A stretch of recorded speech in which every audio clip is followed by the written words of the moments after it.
Olá, seja bem-vindo a mais um TV Câmara Entrevista. Segundo a Câmara dos Deputados, o Brasil é o quarto país com maior população carcerária do mundo, sendo o único entre esses 4 países que não vem diminuindo a quantidade de presos, mas sim aumentando. Projeções estimam que, se continuarmos assim, em 2075, 1 em cada 10 brasileiros estarão presos. Hoje vamos discutir um pouco sobre as mazelas do sistema penitenciário brasileiro e quem vai nos ajudar nesse assunto é o Dr. Diego Pureza, ele que é formado em Ciências Criminais.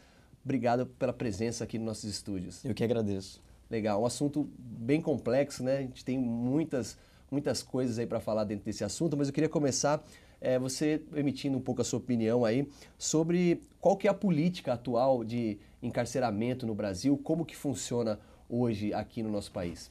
Olha, atualmente o que funciona no nosso país é a chamada política do encarceramento em massa. Infelizmente, o nosso país tem banalizado o Instituto da Prisão, tem se prendido muito e tem se prendido mal, infelizmente. Legal. E hoje, quais os maiores problemas que você vê no nosso sistema penitenciário? Olha, há diversos problemas. Para elencar os piores, eu diria que a superlotação. Você acabou de mencionar que o nosso país é o quarto país que mais prende, é o único desses 4 em que o número vem crescendo. Hoje, o país conta com uma população carcerária de mais de 800 mil pessoas, sendo que desse número, cerca de 40% são presos provisórios, ou seja, que aguardam um julgamento ainda do processo. Além disso, as péssimas condições, de um modo geral, do sistema carcerário, a deficiência na aplicação do estudo e do trabalho para aqueles que cumprem a pena. Enfim, são alguns dos maiores problemas, eu acredito que são os principais problemas hoje do nosso sistema penitenciário. Legal. E Diego, quando que começou esse problema? Desde sempre o Brasil já teve essa política? Ou como que isso foi se agravando ao longo do tempo? Conta pra gente um pouquinho da história desse sistema penitenciário brasileiro. Olha, realmente é histórico. Essa falta de humanização do sistema penitenciário vem de muitos anos, vem de séculos. E acaba não sendo uma grande preocupação do Estado. Se eu pegar, por exemplo, um livro escrito por Beccaria, que foi escrito em 1764, a mesma falta de humanização que acontecia naquele tempo ainda acontece nos dias de hoje. Veja, estamos falando do século XVIII e a realidade não está tão diferente assim. Então é um problema histórico do nosso país.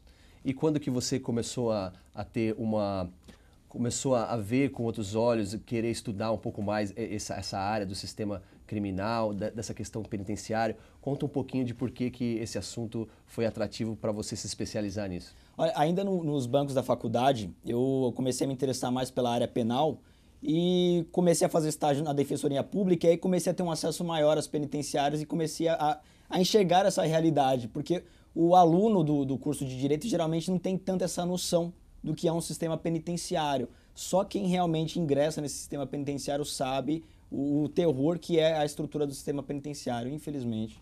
Diego, eu queria que você aprofundasse um pouco mais, então a gente falar um pouco mais detalhadamente disso que você falou, dessa sua experiência no sistema, o que você já viu e como que você vê essa situação que você já falou um pouquinho no comecinho, mas que a gente aprofundasse um pouco mais sobre esse tão problemático sistema carcerário do Brasil. Ok, vamos aprofundar nos problemas, começando pelo problema da superlotação. E o problema da superlotação é um problema crônico. Se o Estado, por exemplo, ele não investe em ressocialização, isso acaba gerando um efeito dominó para o próprio sistema penitenciário. Quando deveriam sair 5 para entrar 1 para aquele sistema penitenciário, ocorre justamente o contrário. Sai um para entrar 2, 3, 4, 5. E esse que sai, como o Estado ele acaba não trabalhando nessa ressocialização, ele acaba voltando a delinquir. Então o número de reincidência no nosso país vem aumentando. Então numa cela onde caberiam 30, tem se colocado 50, 100, 150, e isso só vem agravando o problema. E a tendência é piorar. Até na questão da ressocialização, por exemplo, o que se vê na prática é cerca de 70% da população carcerária ou não estuda ou não trabalha. E quando isso acontece de uma maneira deficiente. Por exemplo, é comum ingressar no sistema penitenciário e isso acontecia mais alguns anos atrás, mas ainda é a realidade de alguns estados. E se verificar presos trabalhando, construindo barquinhos com palito de sorvete, costurando bola, não deixa de ser um trabalho. Mas não um trabalho que irá capacitá-lo para quando ele deixar o sistema penitenciário. Uma hora ele vai sair. E se ele não sai apto a disputar uma vaga no mercado de trabalho, o caminho mais curto para ele vai ser o caminho que ele conhece, que é a prática de delitos. Ele vai voltar a cometer crimes e vai voltar para o sistema penitenciário, e é o que acaba causando também a superlotação. E a legislação ela prevê que penitenciária ela tenha algum tipo de estudo, algum tipo de trabalho, de uma maneira geral? Como que funciona isso? Sim, na verdade são formas de remissão da pena, tanto pelo estudo como pelo trabalho. Pelo trabalho, por exemplo, a cada 3 dias trabalhados, perdoa-se um dia de pena. Então, mas a questão não é só remir a pena, acaba sendo um incentivo para aquele que cumpre, mas também pela questão da ressocialização. É o principal objetivo do trabalho e do estudo. Então não adianta a gente oferecer um estudo, um trabalho que não capacite. Porque, repito, uma hora ele vai sair, se ele sair pior, o problema vai se agravar. Mas há sim esse instituto da remissão na nossa legislação. E por que é tão pequeno o número, na sua opinião, de penitenciárias que oferecem esse tipo de serviço, essa oportunidade? Por que a gente não consegue fazer esse sistema penitenciário melhorar? Eu acredito que falta um pouco do interesse do próprio Estado, de olhar com melhores olhos o sistema penitenciário, aplicar de forma especializada o estudo. Até para seguir bons exemplos, vale a pena seguir o exemplo do estado de Santa Catarina, por exemplo, que é considerado modelo quando o assunto é sistema penitenciário, porque é um estado que vem investindo muito na educação, não só dos presos, como também na qualificação dos agentes penitenciários. Isso tem feito diferença, tem diminuído o número de reincidência. Porque da forma como está hoje, a tendência é piorar. Os presídios funcionam como universidades para o crime, na verdade. Então, é comum, e já tem pesquisas sérias na área da criminologia nesse sentido, quanto mais tempo o sujeito permanece no cárcere, maiores são as chances de reincidência. E, em contrapartida, quanto mais distante do cárcere, menores são as chances. Então, hoje o cárcere ele vem piorando quem cumpre pena, ao invés de melhorar, ao invés de ressocializar. E essa questão de colocar as pessoas, independente dos crimes que elas cometeram, um crime mais brando, um crime mais grave, hoje, atualmente, todos vão ali para o mesmo lugar, né? Isso também acaba piorando também a situação, né? Sem dúvida, sem dúvida. O ideal seria separar de acordo com a infração do crime praticado. Você não vai colocar uma pessoa que furtou um alimento para consumo próprio, por exemplo, com um latrocida, um homicida, um traficante de drogas, mas na prática é o que acontece. E pensar que hoje daria para separá-los seria uma visão até utópica, porque com a superlotação, sem vagas para todo mundo, não há como separá-los conforme a natureza do crime, mas sem dúvida seria o ideal. Ô Diego, e o poder público, ele tem os seus especialistas também, né? Tem os secretários de segurança pública, os diretores, muita gente pensando aí em resolver esse problema. Por que será que esse problema a gente só vai aumentando, né? E isso é como se fosse ali uma água que está vazando e que não para de jeito nenhum. E será que existe alguma perspectiva de que a gente saia desse sistema onde a tendência é só aumentar o número de presos? Imagina, 1 em cada 10 brasileiros presos, daqui a pouco tempo isso pode acontecer.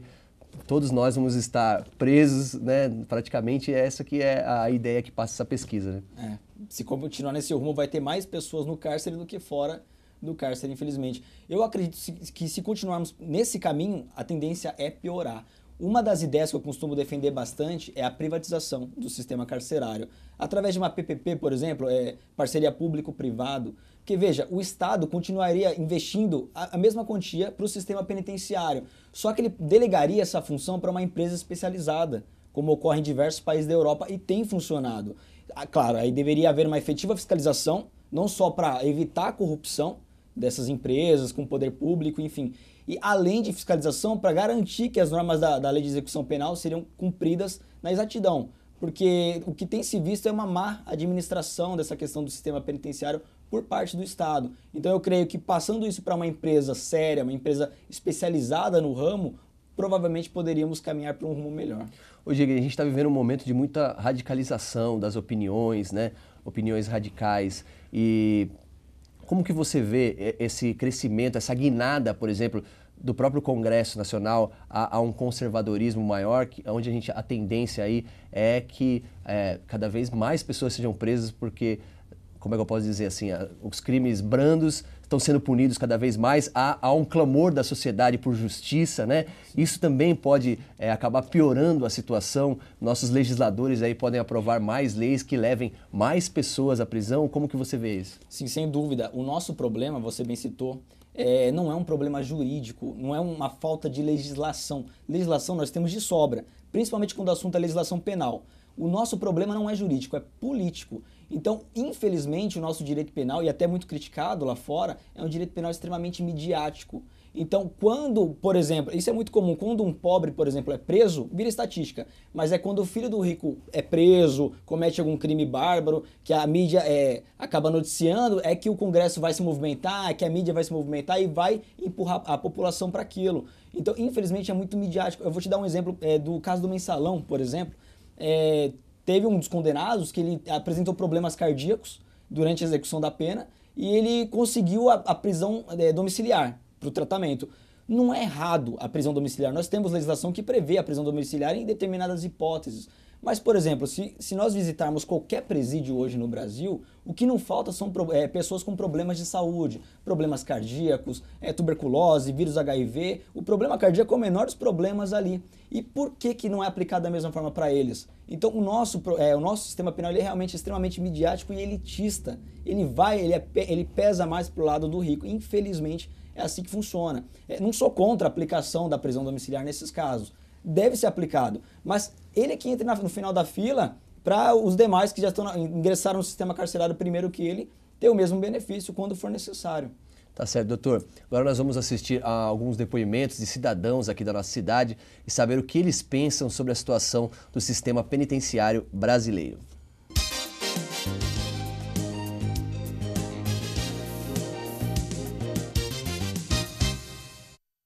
O que você acha do sistema penitenciário brasileiro? Péssimo, péssimo. Não recupera ninguém.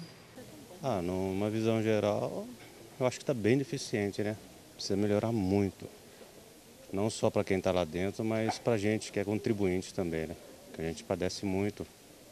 A gente não sabe se é verdade o que corre por aí, sobre os auxílios que são concedidos, a forma que são tratados também os detentos, né?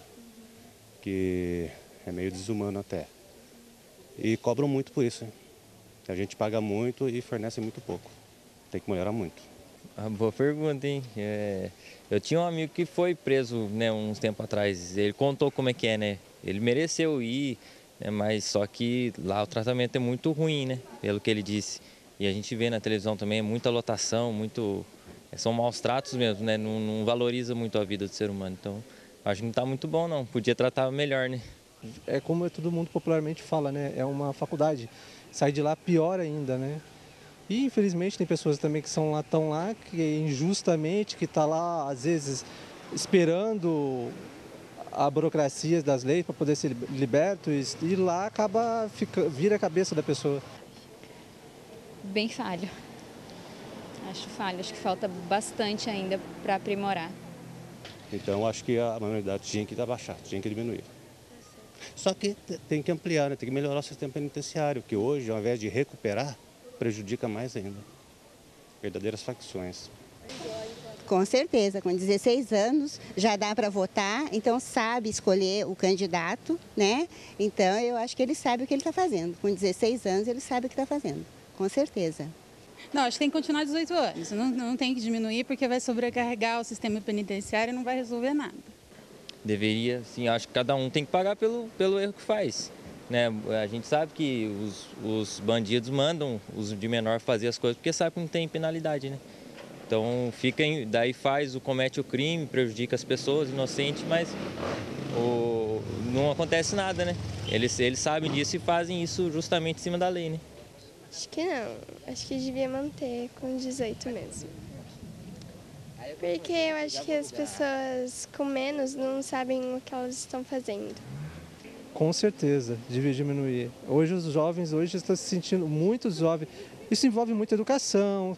Lá embaixo precisa ter uma infraestrutura, educação para os jovens, educação desde a base do fundamental para eles, porque hoje não tem nada disso. Então chega numa fase, hoje até os pequenos, 10, 12 anos, já estão aí junto com os maiores delinquentes, na rua, sem fazer nada, abandono da casa. Tem as mães também que começam mais cedo, hoje são mães mais novas e têm que trabalhar e deixam filhos criados pelos avós ou criados pela rua, né? E fica aí criado pelas ruas. E eles seguem essas outros maiores delinquentes e acabando criando assassinatos, mortes, coisa e tal. Então eu acho que sim, eles estão se sentindo muito impunes. Tanto os grandes infratores com maior idade quanto os menores. Tem que pagar, sim. Se já com 16 anos tem que votar, é obrigado, por que tirar carta, por que eles não podem já tem essa para pagar a pena que eles fazem de errado, né? Eu concordo, acho justo, acho válido. Porque se a pessoa ela tem idade suficiente para cometer um crime, ela tem que responder por isso. Ela tem que ser responsável por isso. Se ela se sente, homem ou mulher o suficiente para cometer um crime, ela tem que responder por isso.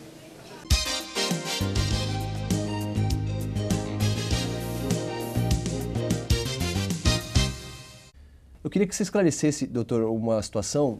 A gente ouve muita gente falar, principalmente nas redes sociais, teve também aí o entrevistado que falou sobre isso, que é a questão que a pessoa comete o crime, vai preso e, segundo algumas pessoas, ela ainda recebe um tipo de...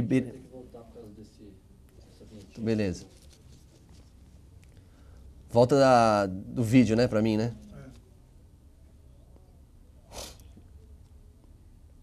Peraí. Peraí que agora você desconcentrou. Peraí. 3, 2, 1. É isso aí, você viu então um pouco das ruas aqui da nossa cidade, as pessoas contando aí um pouco o que acham sobre a questão do penitenciário no nosso país. Doutor, eu queria que o senhor abordasse aqui para a gente esclarecer para os nossos telespectadores. Muita gente fala nas redes sociais e a gente escutou também um entrevistado falando aí que é a questão, a pessoa comete o crime, vai presa e a família recebe ali um benefício, uma bolsa auxílio do criminoso, né? Muitas pessoas ficam indignadas com isso. Queria que o senhor explicasse, na verdade, essa situação. É verdade mesmo isso? O chamado auxílio reclusão. Na verdade, não é bem assim. Para que ele receba esse auxílio reclusão, antes do cárcere, ele deve estar trabalhando e contribuindo para o INSS. Então, não é qualquer pessoa que vai presa que vai receber esse auxílio, que a família vai receber esse auxílio. Não é bem por aí. Legal. No segundo bloco, a gente vai falar um pouco mais sobre a maioridade penal, mas eu queria que o senhor emitisse a sua opinião com relação... A gente falou um pouquinho disso, mas esse clamor da população por justiça, né? As pessoas querem a justiça e não estão nem preocupadas se, de repente, ela vai prender um jovem ali que não vai ter sociabilização, né?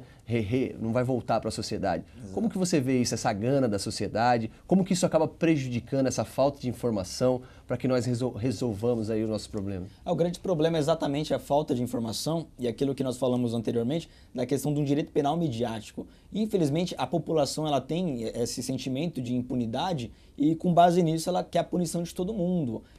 São os chamados justiceiros na sociedade.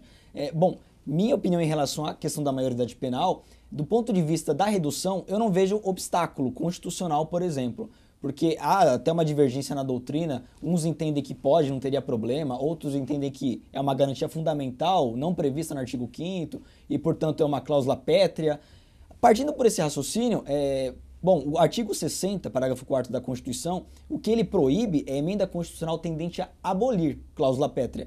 E nós reduzimos a maioridade penal dos 18 para os 16, nós não estaríamos abolindo uma cláusula pétrea, uma garantia, estaríamos adequando à realidade. Porque, veja, a escolha do legislador aos 18 anos se deu em 1984, há mais de 30 anos. E não foi com base em postulado científico, na ciência, psicologia, física, não foi. Foi com base em política criminal de mais de 30 anos atrás. Hoje não dá como afirmarmos que um adolescente de 17 anos, por exemplo, não sabe que está matando, roubando, cometendo qualquer crime. E há uma própria incoerência no ordenamento jurídico, como a senhora ali mencionou, o direito eleitoral, por exemplo, permite que o adolescente entre 16 e 18 vote, ou que ele se case e é uma causa de emancipação para os atos da vida civil. Agora, eu não vejo hoje o Brasil amadurecido para discutir maioridade penal e não há estrutura para também diminuir a maioridade penal. O que eu vejo é esse discurso, até do próprio Estado, um discurso até um tanto quanto covarde, um discurso hipócrita em reduzir a maioridade penal. Porque um Estado que não dá educação, não dá cultura, não dá habitação, não dá lazer, não cumpre com os deveres dele, não ressocializa o maior, ele acha que o direito penal vai fazer tudo isso, o direito penal não vai fazer tudo isso. Muito pelo contrário, não é a função do direito penal. Então eu vejo como um discurso mais para angariar voto do que propriamente para resolver o problema. Então hoje eu vejo que o Brasil não tem a menor condição de reduzir a maioridade penal, seria completamente inviável. Sobre a questão da superlotação, não vejo como um problema, porque o Brasil hoje ele é signatário da Convenção Americana sobre Direitos Humanos e essa convenção ela determina que os países que estabelecerem maioridade penal abaixo dos 18 anos, para esses personagens menores de 18, eles devem cumprir pena em estabelecimento prisional separado. Mas se nós não temos estabelecimentos para os maiores, provavelmente não será do interesse do Estado providenciar para os menores. Então eu vejo que hoje seria completamente descabido a redução da maioridade penal. A gente vai falar no segundo bloco mais sobre isso, temos 2 minutinhos, mas só para complementar esse assunto. E seguindo a linha aí das fundações casas, né, que hoje são as entidades que recebem esses jovens infratores, está muito diferente do que acontece nas penitenciárias do nosso país? O nosso jovem ele está se ressociabilizando, está funcionando esse sistema que muita gente não vê, mas o jovem ele é preso hoje, ele é preso na Fundação Casa, né? Exato. Não deixa de ser aí uma punição. Como que o senhor vê isso? As fundações, na verdade, não deixam de estarem tão bem reestruturadas como deveriam. Na verdade, em algumas até se equiparam a prisões mesmo. Mas ainda assim, não é tão ruim como a prisão para maiores de idade. Claro que hoje, sem dúvida, quando o assunto é ressocialização, o melhor são a aplicação das medidas do ECA, do Estatuto da Criança e do Adolescente. Mas em alguns lugares ainda falha com a estrutura, sim. Tá certo. A gente vai para um breve intervalo, mas permaneça aqui conosco. TV Câmara Entrevista volta daqui a pouquinho falando sobre a questão penitenciária no nosso país. Um breve intervalo, voltamos já já.